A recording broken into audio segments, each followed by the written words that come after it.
সহবাসের পরে মেয়েদের জন্য ফরজ গোসল না করে ঘরের কাজকাম, রান্না বাড়া ইত্যাদি করা, বাচ্চাকে দুধ খাওয়ানো, এগুলো জায়েজ আছে নাকি না জায়েজ? গোসল ফরজ হওয়া অবস্থায় গোসল না করার আগ পর্যন্ত কয়েকটা কাজ করা নিষেধ। 1, নামাজ পড়া নিষেধ। 2, তওয়াফ করা নিষেধ। 3, মসজিদে অবস্থান করা নিষেধ। 4, কোরআন স্পর্শ করা নিষেধ। 5, কোরআন পড়া নিষেধ। এই 5টি কাজ ছাড়া আর কোনো কাজ কিনা নিষেধ না। অতএব সহবাসের পরে কোনো মেয়ে, কোনো মহিলা তিনি যদি গোসল না করে, ফরজ গোসল না করে তিনি যদি কি করেন, গৃহস্থলীর কাজকাম করেন, রান্না বাড়া করেন, অন্য কাজকাম করেন, বাচ্চাকে দুধ খাওয়ান, এগুলো এই 5টি নিষিদ্ধ কাজের আওতায় যেহেতু নাই, অতএব সেটা জায়েজ আছে। আমাদের দেশে যত কঠোরতা সব মেয়েদের উপরে, ছেলেদের উপরে নাই। ছেলে গোসল ফরজ হয়েছে, 2-4 ঘন্টা শুয়ে রয়েছে বা এমনকি হাঁটাহাঁটি করছে, তাকে তেমন কেউ কিছু বলে না। সমস্ত চাপগুলা মেয়েদের উপরে। আর এই ফতোয়াগুলা মেয়েদের উপরে, ফতোয়াগুলা দেয়ও বেশিরভাগ মেয়েরাই। কথার কথা, ননদ আছে, শাশুড়ি আছে বা অন্য কেউ আছে বা জাল আছে, তো তারা খোঁচাইতে শুরু করে যে গোসল না করে বাচ্চাকে দুধ খাওয়াচ্ছে। কোনো বাচ্চা কাঁদতে কাঁদতে মরে যায় কিন্তু দুধ খাওয়ায় না, কেন? কারণ গোসল করেনি। এগুলো না জানা কারণ হয়েছে। ফরজ গোসল না করে 5টি কাজ করা নিষেধ, এর বাইরে আর কোনো কাজ নিষিদ্ধ না।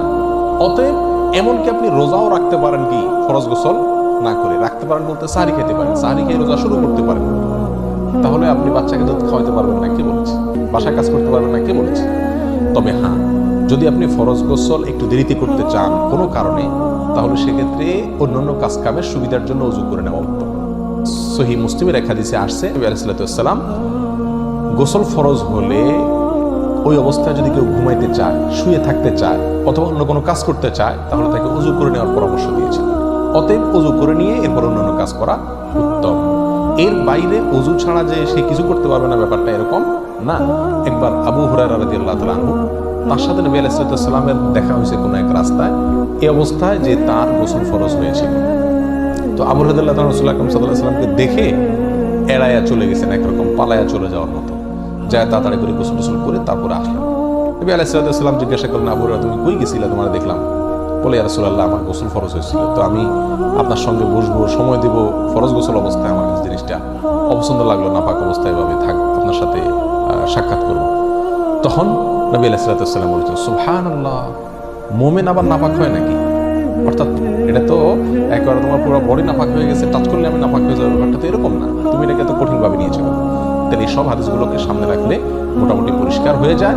আমাদের আয়েশা রাদিয়াল্লাহু তাআলা আনহা থেকে এক হাদিসে আসছে, তাকে জিজ্ঞাসা করা হয়েছিল যে নবী আলাইহিস সালাতু ওয়াস সালাম